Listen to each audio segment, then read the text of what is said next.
Hello everyone. आप सब लोग का स्वागत है। तो हमने अपनी लास्ट वीडियो में पॉलिनोमियल के बारे में बात करी थी। उसके अंदर हमने सबसे पहले ये देखा था कि पॉलिनोमियल की डेफिनेशन क्या होती है।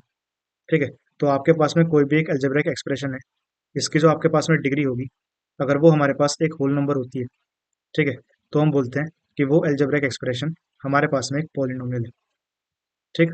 अब जो ये पॉलिनोमियल है, इसको हम दो तरीकों से क्लासिफाई कर सकते हैं।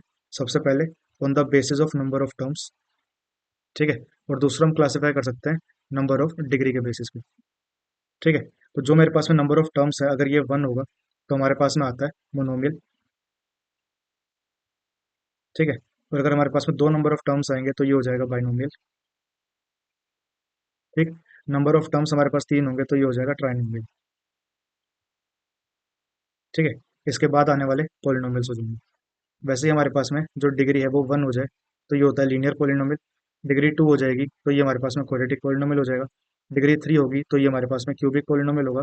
और डिग्री फोर होती है तो ये हमारे पास में बाय क्वाड्रेटिक पॉलिनोमियल होता है। ठीक है। इसके बाद में डिग्री अगर हमारे पास जीरो हो जाए तो ये होता है कांस्टेंट पॉलिनोमियल। ठीक। इसके साथ में हमने देखा था कि जो हमारे पास में जीरो पॉलिनोमियल होता है, इसकी डिग्री हमारे पास नॉट डिफाइंड होती है। ठीक। और डिग्री क्या होती है? Highest power of the variable. ठीक है। इसके बाद में हमने बात करी थी कि हमारे पास में वैल्यू ऑफ पॉलिनोमियल क्या होता है। ठीक है। तो आपके पास में कोई भी एक polynomial p of x given है, और यहाँ पे आपके पास एक x equals to a given होगा। ए क्या होगा? कोई भी एक वैल्यू होगी। तो अगर आपको इस पॉलिनोमियल की at x equals to a value find करनी है, तो आप एक्स की जगह ए सब्स्टिट्यूट कर दोगे, तो आपके पास पी ऑफ ए आ जाएगा। इसकी जो भी कोई वैल्यू आएगी वो क्या होता है? Value of polynomial. ठीक। इसके बाद में हमने देखा था कि अगर हमारे पास में जो ये वैल्यू है ये इक्वल्स टू जीरो हो जाए, ठीक है, कि मतलब पी ऑफ एक्स आपके पास में जीरो आउटपुट दे, तो ये कब होता है? जब हमारे पास जो एक्स है वो जीरो हो जाएगा। ठीक है। Zeros of polynomial. तो यहाँ से हमने ये चीज डिफाइन करी थी कि जीरोज ऑफ पॉलिनोमियल क्या होता है? एक्स की ऐसी वैल्यू जिनको मैं अपने पॉलिनोमियल में रखता हूँ, तो हमारे पास जो वैल्यू ऑफ पॉलिनोमियल है वो जीरो हो जाती है। ठीक है। अब इस चीज को ग्राफिकली देखने के लिए हमने ये चीज देखी थी कि आपको क्या करना है, जो भी कोई आपके पास में पॉलिनोमियल होगा इसका आप ग्राफ बनाओ। ठीक है। तो जो ये ग्राफ है, ये एक्स एक्सिस के साथ में, ठीक, जितनी बार इंटरसेक्ट करेगा तो वो हमारे पास में क्या आ जाएंगे? नंबर ऑफ जीरोज आ जाएंगे। ठीक है। आप इसको नंबर ऑफ जीरोज बोल सकते हो, या फिर सॉल्यूशन बोल सकते हो, या फिर आप इसको रूट्स भी बोल सकते हो। ठीक है। इसके बाद में हमने देखा था कि आप किस तरीके से लीनियर पॉलिनोमियल का ग्राफ बनाओगे।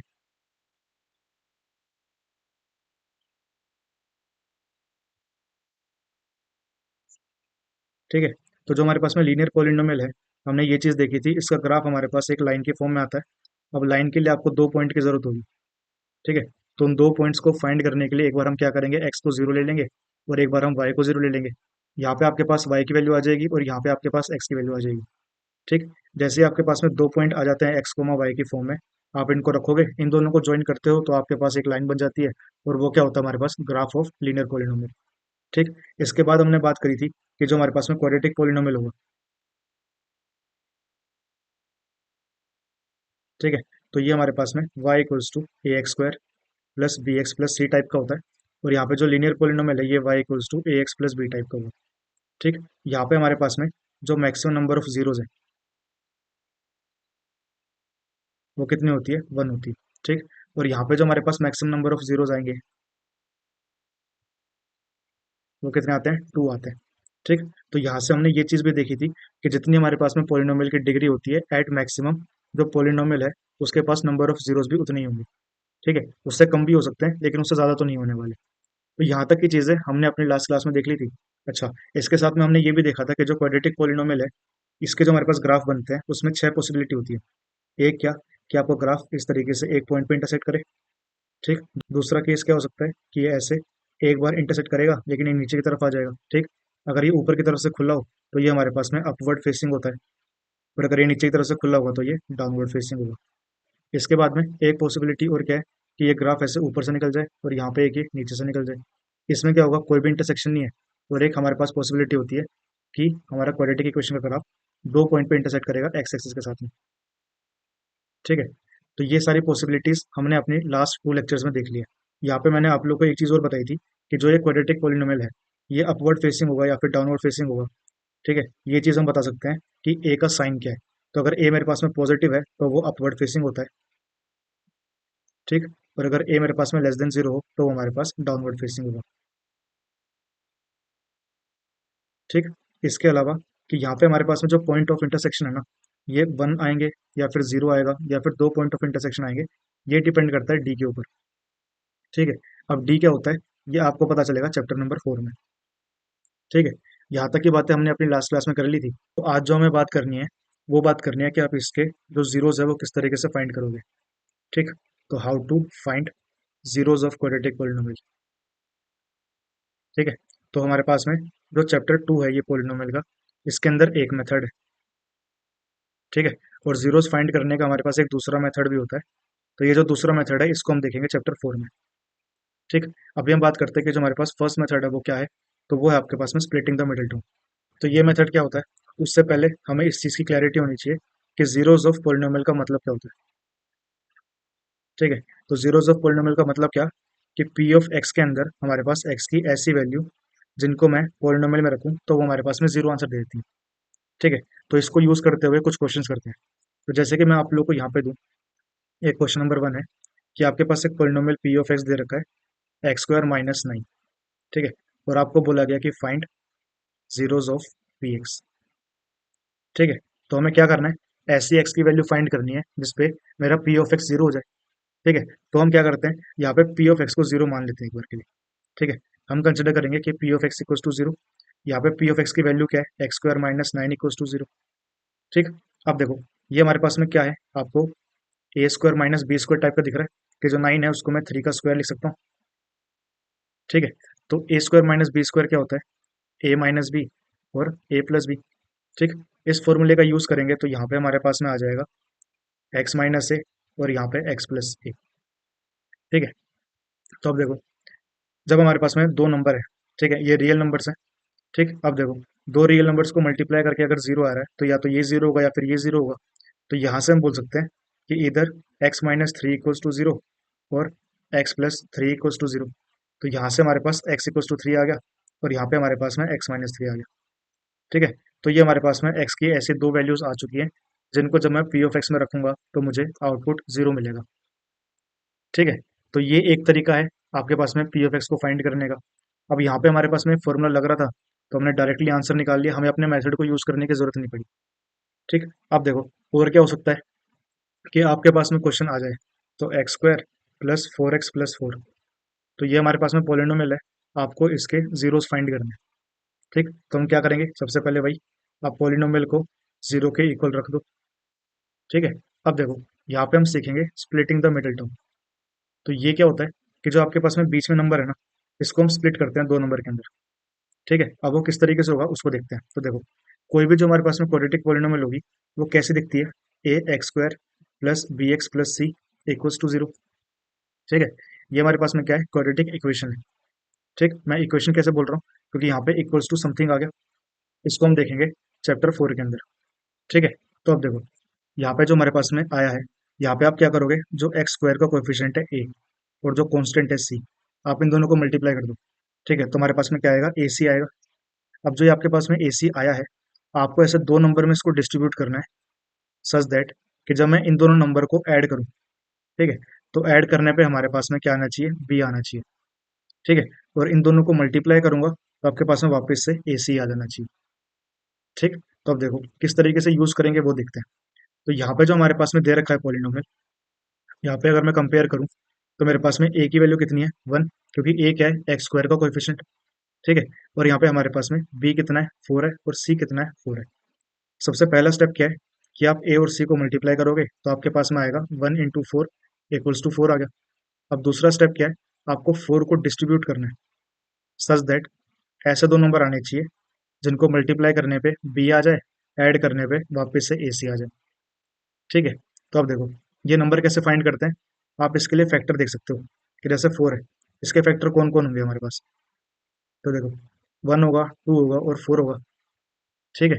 हमें दो नंबर चाहिए, तो देखो अगर मैं यहाँ पे वन और फोर ले लेता हूँ तो वन और फोर को मल्टीप्लाई करने से तो मेरे पास फोर आ जाएगा, लेकिन इन दोनों को ऐड या सब्ट्रैक्ट करके मेरे पास में फोर नहीं आएगा, क्योंकि ऐड करूंगा तो फाइव बन जाएगा, सब्ट्रैक्ट करेंगे तो थ्री बन जाएगा, तो ये नंबर तो वर्क कर नहीं सकता। दूसरा हम क्या देख सकते हैं कि जो 4 है इसको मैं 2 मल्टीप्लाई में 2 भी तो लिख सकता हूँ।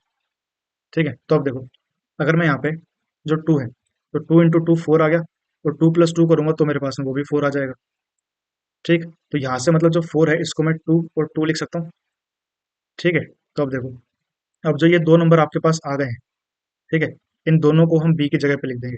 कैसे लिखेंगे? तो यहाँ पे जो हमारे पास में पॉलिनोमियल है x square plus 4x plus 4 equals to 0। ठीक है, यहाँ पे क्या हो जाएगा? X square plus 2x plus 2x plus 4 equals to 0। ठीक है, हमने क्या किया, जो ये दो नंबर आए थे तो इसको बी के सम के अंदर लिख दिए। ठीक है, कि इन दोनों को ऐड करके हमारे पास में बी आना चाहिए था, वो इसलिए आना चाहिए था कि ताकि मैं बी को इन दोनों के सम के अंदर लिख सकूं। ठीक है, तो जो हमारे पास में 4 था, इस 4 को हमने लिख दिया 2 प्लस 2। अब यहाँ पे क्या है, 4x है, तो आप इस नंबर को 2 प्लस 2 को x से मल्टीप्लाई कर दोगे तो आपके पास यहाँ पे 2x प्लस 2x आ जाएगा। ठीक, अब देखो, अब क्या करेंगे, जो ये आपके पास में आ गया है हमने स्प्लिट कर दिया मिडिल टर्म को। अब देखो, जो पहले दो टर्म्स है अपने पास, इन दोनों में कुछ कॉमन आ रहा है, तो यहाँ पे x कॉमन है, तो x को अगर मैं बाहर कर दूं तो हमारे पास x प्लस 2 आ जाएगा। ठीक, यहाँ पे जो हमारे पास बाकी के दो टर्म है इसके अंदर देखो कोई चीज कॉमन है क्या? तो यहाँ पे कॉमन है हमारे पास 2, तो 2 को कॉमन करोगे तो यहाँ पे x प्लस 2 और ये इक्वल्स टू 0 हो जाएगा। ठीक है बच्चे, अब देखो, यहाँ पे ना आपको ये चीज समझ में आती है कि आपने सही किया या नहीं किया। ठीक है, इस मेथड को यूज करने के बाद आपके पास में जो ये वाला ब्रैकेट है और जो ये वाला ब्रैकेट है ये सेम आना चाहिए। ठीक है, अगर ये सेम नहीं आया तो आप आगे सोल्व नहीं कर सकते। ठीक है, तो यहाँ पे आपको एक चेक मिल जाएगा कि आपने कुछ गलत किया है नहीं किया। ठीक है, अब देखो, यहाँ पे जब ये वाली चीज सेम आ गई तो मैं इसको भी कॉमन कर सकता हूँ। तो यहाँ से हम क्या करेंगे, x प्लस 2 को कॉमन कर देंगे तो यहाँ पे क्या बचा, x बचा, बीच में साइन क्या है, प्लस का, और यहाँ पे क्या बचा है, 2 बचा है, तो ये आ गया। अब इक्वल्स टू क्या, 0 चल रहा है। अब देखो, दो रियल नंबर्स को मल्टीप्लाई करके 0 आ रहा है, तो या तो ये 0 होगा या फिर ये 0 होगा। यहाँ से हमारे पास x इक्वल्स टू -2 आ जाएगा, यहाँ पे हमारे पास x इक्वल्स टू -2 आ जाएगा। ठीक है, तो अब यहाँ पे क्या हुआ, देखो, x की दो वैल्यूज आई हैं लेकिन ये दोनों वैल्यू सेम आई है ना। ठीक है, तो इसका मतलब जो हमारे पास इसका रूट आया है वो x इक्वल्स टू -2 ही आया, मतलब एक ही रूट आया। अब एक ही रूट कब आता है, जब हमारा क्वाड्रेटिक पॉलिनोमियल जो है वो x एक्सिस के साथ में एक पॉइंट पे इंटरसेक्ट करता है। ठीक, अब देखो, ये हमारे पास अपवर्ड फेसिंग होगा या फिर डाउनवर्ड फेसिंग होगा, वो कैसे बताएंगे? ए को देख के, ए क्या है, 1 है, मतलब ग्रेटर देन 0, मतलब ये अपवर्ड फेसिंग है। तो ये तो समझ में आ गया कि जो ग्राफ है वो कुछ ऐसा ही बनेगा। ठीक, अब इसके पास में इंटरसेक्शन कितने हैं, एक है, -2, तो x-2 यहाँ का ही होगा, और ये अपवर्ड फेसिंग है, मतलब ग्राफ कुछ इस तरीके से बनेगा। ठीक है, तो जब भी आपके पास में एग्जाम के अंदर ये आ जाए कि आपके पास में क्वाड्रेटिक पॉलिनोमियल दे रखी है और आपको उसका ग्राफ बनाना है, तो सबसे बेस्ट चीज क्या है कि आप उसके जीरोस फाइंड कर लो। ठीक है, जीरोस फाइंड करने से आपको ये चीज पता चलेगी कि ये दो पॉइंट पे इंटरसेक्ट करेगा, एक पॉइंट पे करेगा, या फिर हमारे पास में ये किसी भी पॉइंट पे इंटरसेक्ट नहीं करने वाला। ठीक है, उसके बाद में आप ए को देख लो, ए ग्रेटर देन 0 है तो ये हमारे पास में अपवर्ड फेसिंग होगा, ए लेस देन 0 है तो ये आपके पास में डाउनवर्ड फेसिंग होगा। अब इस इंफॉर्मेशन के साथ में आपके लिए ग्राफ प्लॉट करना काफी ईजी हो जाएगा। ठीक है, तो अब ना इस मेथड के ऊपर एक और क्वेश्चन कर लेते हैं कि आपके पास में पॉलिनोमियल है x² + 5x + 6। ठीक, हमें क्या करना है, इसके जीरोस फाइंड करने हैं, तो इसको इक्वल्स टू 0 रख दें। ठीक, सबसे पहला काम क्या होगा, जो a और c है इनको मल्टीप्लाई करो, तो 1 मल्टीप्लाई में 6 करेंगे तो कितना आएगा, 6 आएगा। ठीक है, अब देखो, जो 6 है इसको ऐसे दो नंबर में डिस्ट्रीब्यूट करना है कि ऐड करने पे 5 आ जाए और मल्टीप्लाई करने पे 6 आ जाए। तो अब देखो, जो 6 है ये कैसे कैसे आ सकता है, 1 मल्टीप्लाई में 6, या फिर 2 मल्टीप्लाई में 3, या फिर क्या होगा, 3 मल्टीप्लाई में 2 और 6 मल्टीप्लाई में 1, यही चीज़ है। ठीक है, तो अब देखो, 1 और 6 को ऐड करोगे 7 आएगा, सेपरेट करोगे तो हमारे पास 5 आ जाएगा। ठीक है, आ रहा है? अब देखो, मैंने ऐसा क्यों बोला कि आपके पास में सब्ट्रैक्ट करने पे आ जाए, क्योंकि ऐसा भी हो सकता है कि ना हमारे पास में जो नंबर है उसको आपको सब्ट्रैक्ट भी करना पड़ सकता है। कैसे, वो हम आगे देखें। दूसरा नंबर क्या है, 2 और 3। अब देखो, 2 और 3 को सब्ट्रैक्ट करेंगे तो 1 आएगा। ठीक है, लेकिन 2 और 3 को ऐड करूंगा तो 5 आ जाएगा, तो मतलब ये नंबर मेरे किसी काम का है। ठीक है, तो अब देखो, यहाँ से ये बताओ कि जो 5 है इसको हम 2 + 3 लिख सकते हैं। ठीक, तो वो लिख देंगे। तो ये जो हमारे पास में क्वाड्रेटिक पॉलिनोमियल है ये बन जाएगा x² + 2x + 6 + 6 = 0। यहाँ पे देखो, पहले दो टर्म से x कॉमन कर देंगे तो x+2 आ जाएगा। यहाँ से हम 3 को कॉमन कर देंगे तो हमारे पास x+2 आ जाएगा। ठीक है, यहाँ पे x+2 मतलब हमने सही किया है। यहाँ से इसको कॉमन कर दो तो x+2, और यहाँ पे हमारे पास x+3 = 0 आ गया। ठीक है, या तो ये 0 होगा या फिर ये 0 होगा।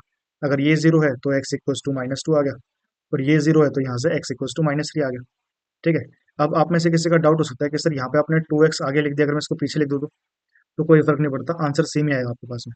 अब देखो, यहाँ पे अगर मैं ये लिख दूँ कि x square plus 3x plus 2x plus 6 equal to 0, तो अब इन दोनों से यहाँ पे कॉमन करोगे तो x कॉमन होगा, तो यहाँ पे x प्लस 3 आ जाएगा।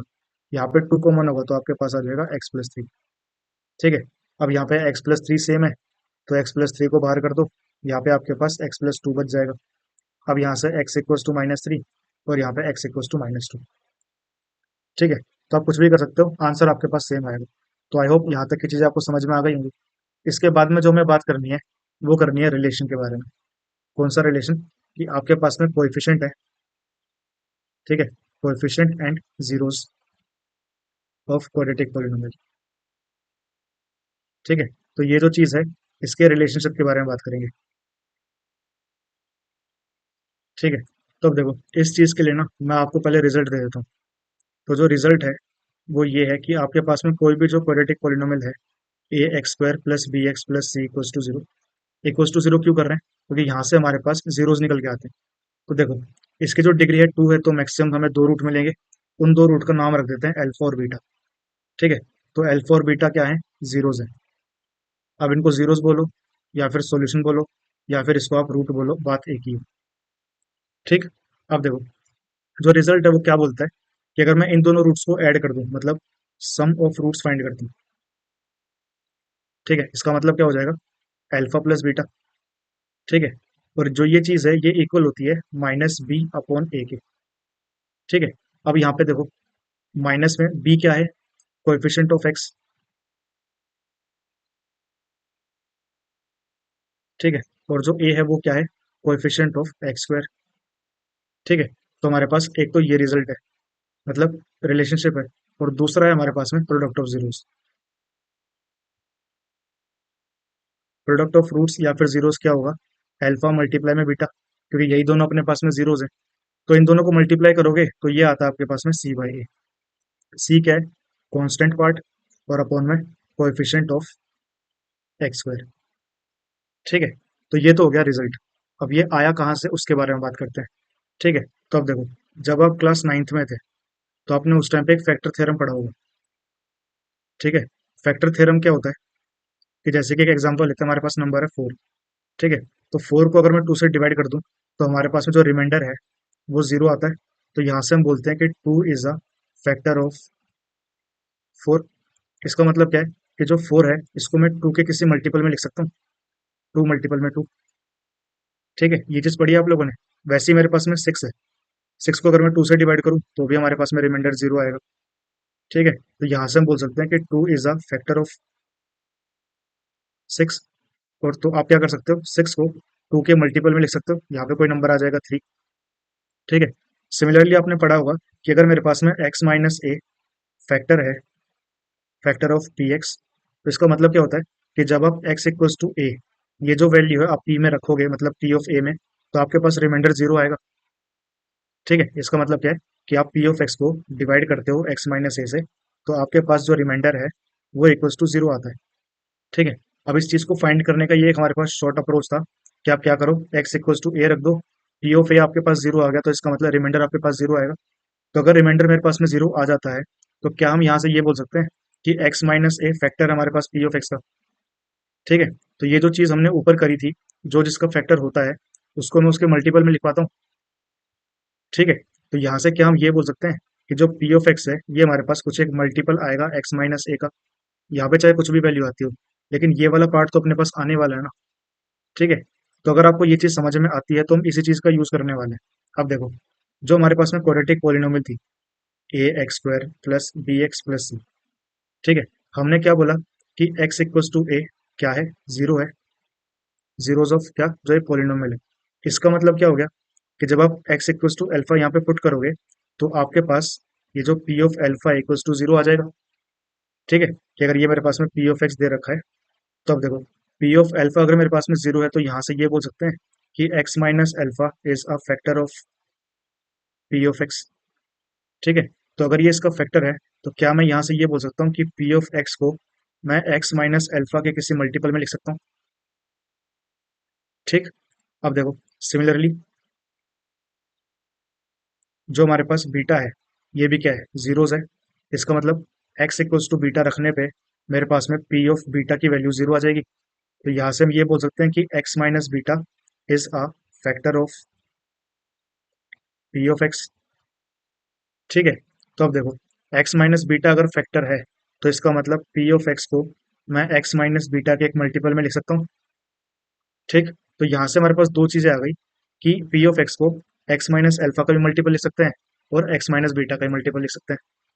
ठीक है, तो अब देखो यहाँ पे मैं लिखने जा रहा हूँ a x square plus b x plus c equals to x minus alpha और एक्स माइनस बीटा। ठीक है, ये चीज हमें पता है कि किसी भी क्वाड्रेटिक पॉलिनोमियल के पास मैक्सिमम दो ही जीरोस आएंगे। इसका मतलब जो ये मल्टीपल आएगा ये इन दोनों का ही मल्टीपल आने वाला है। ठीक है, अब देखो यहाँ पे हमारे पास कुछ एक कांस्टेंट भी आना चाहिए। क्यों आना चाहिए वो बताया तो कि अगर आप यहाँ पे x को x से मल्टीप्लाई करोगे तो एक्स स्क्वायर आ जाएगा। अगर ये दोनों पोलिनोमियल इक्वल हैं तो इनके रिस्पेक्टिव कोएफिशिएंट भी हमारे पास इक्वल आने चाहिए।